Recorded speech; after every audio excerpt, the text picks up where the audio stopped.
Capítulo 93 de Kagurabaki. Exatamente, galera.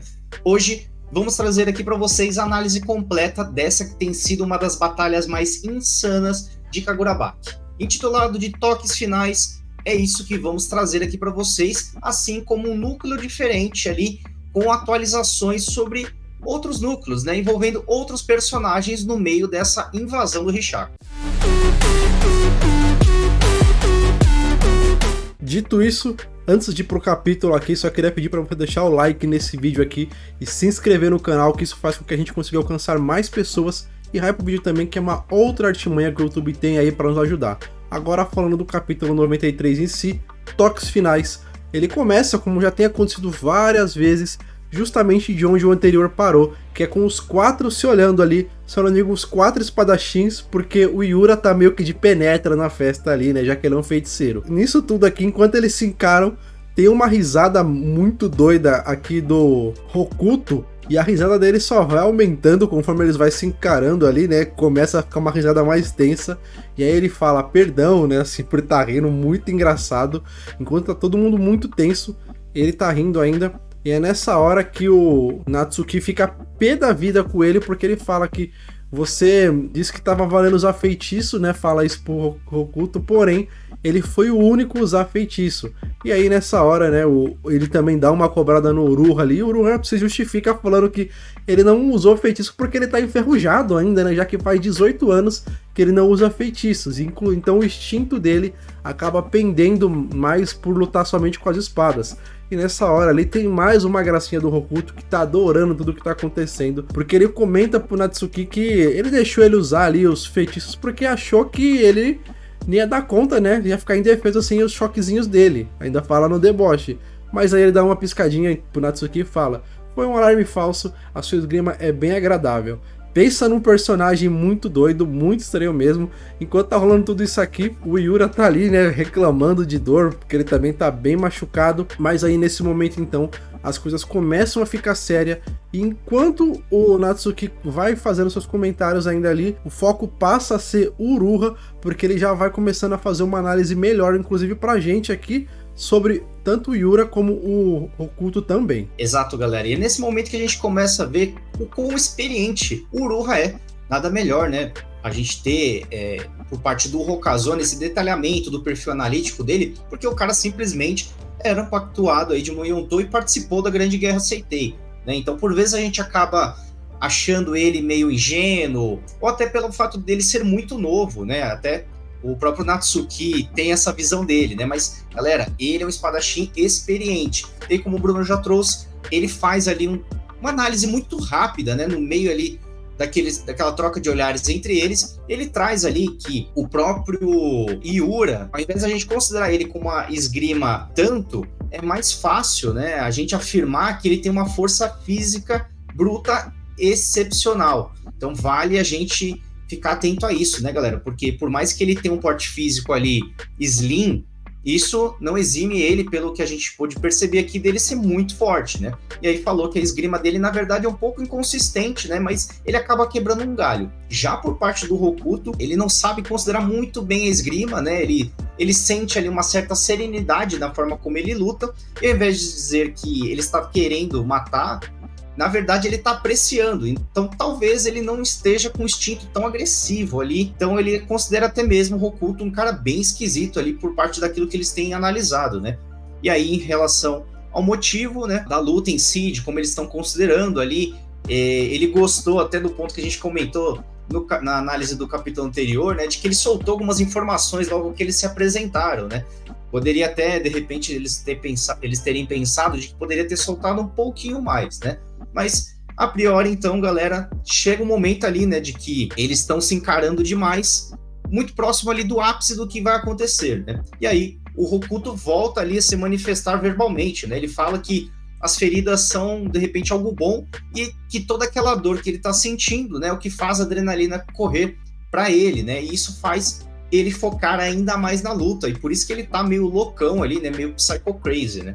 E aí, nesse momento, ele fala que eles estão quase no clímax, e aí vem informações importantes ali de percepções deles, né? E ele diz que é muito bom ver que todos eles parecem bem, porém, aí vem um detalhe Importante aqui, galera, que ele fala que quando um deles morrer, seria a hora deles darem uma pausa.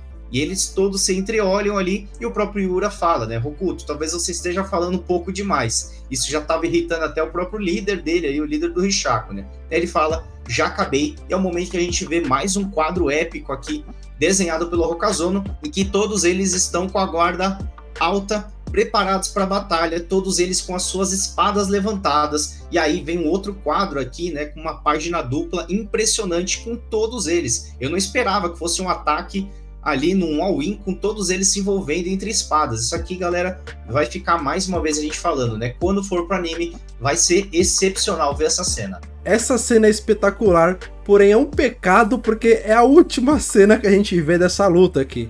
Para não dizer que a última, ainda tem um quadrinho deles meio de longe ali trocando os golpes, né? E um barulho de espadas. Só que aí, esquece. Rokazono tira a gente desse lugar.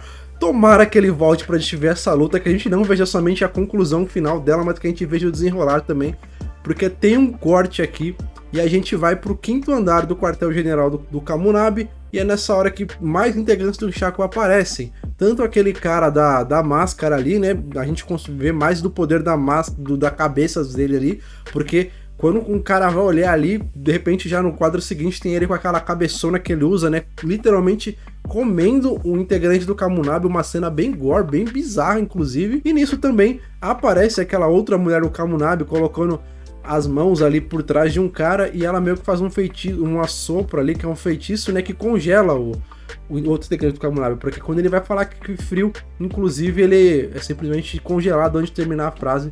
Então daí já podemos ver um pouquinho mais do poder de outro integrante do Rishaku, né, que é justamente o dela, envolvendo o gelo. Também temos nessa parte aqui o terceiro integrante do Kamunabi, que é aquele que fica sempre cobrindo o rosto ali. Esse ainda é um mistério, o poder dele. Ele fala que os dois são fortes, por isso que foi tão fácil, mas não dá pra excluir ele, né? Provavelmente também ele é muito forte. E também nessa conversa toda aqui, o integrante do Rishaku que tem aquela cabeçona volta ao normal. E é legal que tem mais revelações sobre o poder dele. E é dito que ele precisa comer humanos para conseguir manter o poder.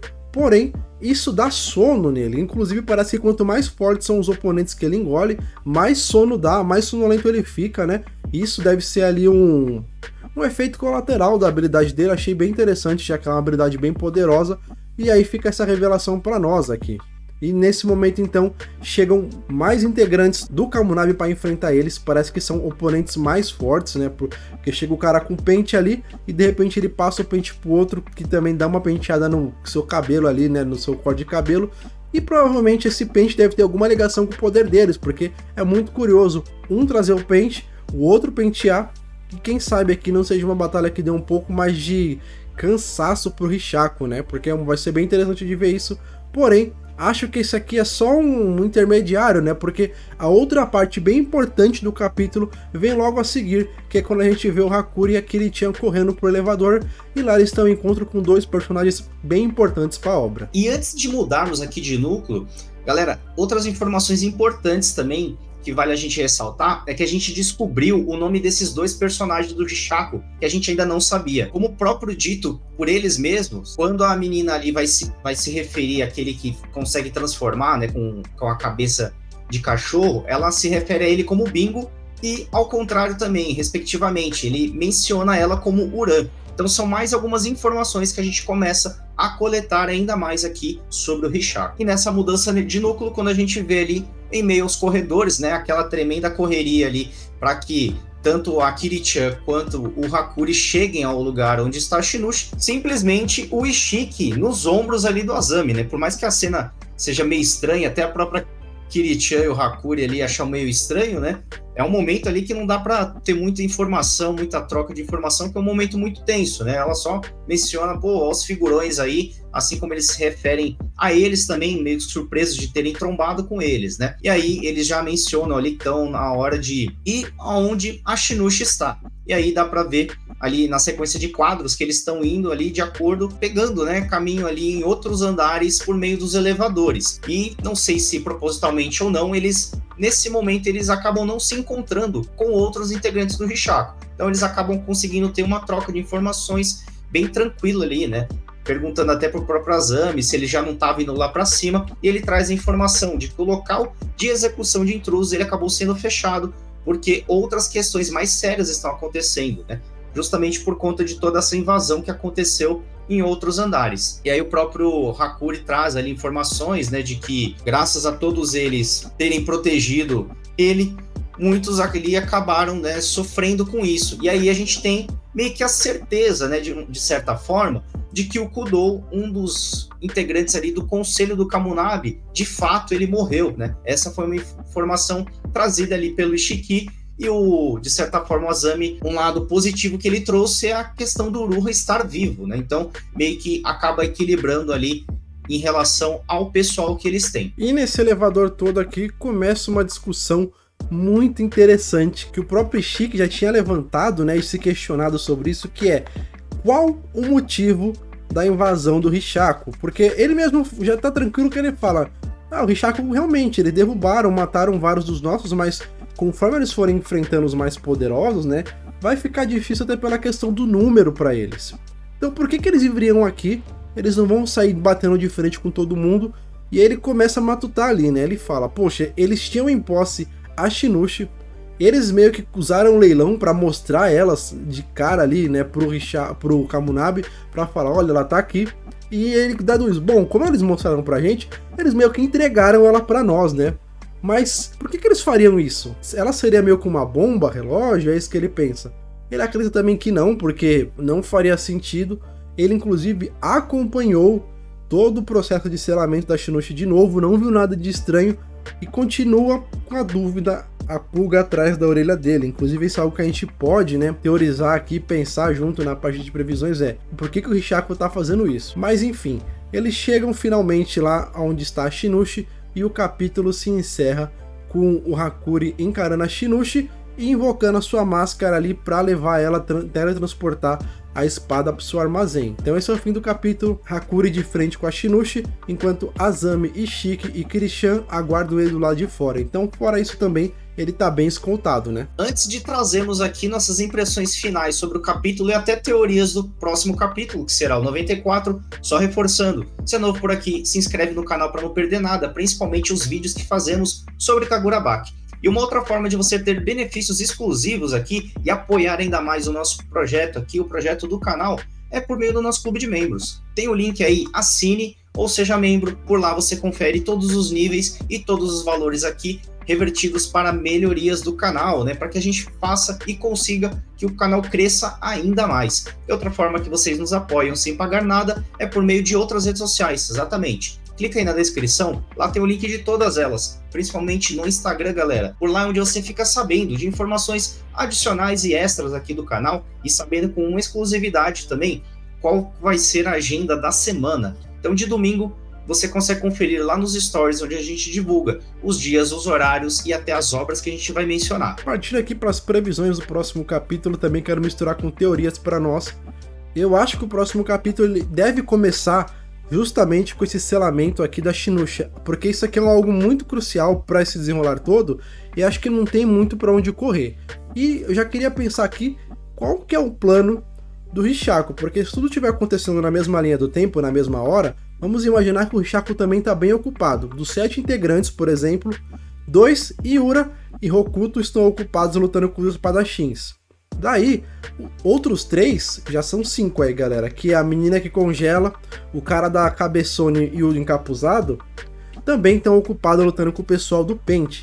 Aquele menino que é o mais forte, que o próprio Iura também falou, tem um quadro que ele aparece bem rápido lutando contra outros oponentes do Kamunabi, e parece que chegou o mais forte, porque quando justamente o velhinho lá do Kamunabi tá falando que eles vão começar a enfrentar gente mais forte, é quando aparece esse quadro de uns caras pra peitar ele, então é outro que tá ocupado. Pensando nisso, 2 que ficam desocupados e poderiam aparecer nesse momento é o cara do Mokuton das Madeiras, porque nada impede ele, né, de largar os telefones e dar um jeito de chegar aqui, e também o próprio Hiruhiko. Será que ele que pode aparecer aqui pra atrapalhar o Hakuri? É uma opção, mas eu acho que o capítulo vai ser muito focado nisso, e finalmente esse capítulo vai servir para revelar melhor o plano do Rishaku, e eu acho que com essa virada aí, o Yura vai conseguir levar uma leve vantagem sobre o Kamunabi. Na minha visão, acredito que no começo a gente veja uma troca de diálogos entre esse núcleo aqui, do Hakuri, juntamente com a Kiri-chan, de repente aparecendo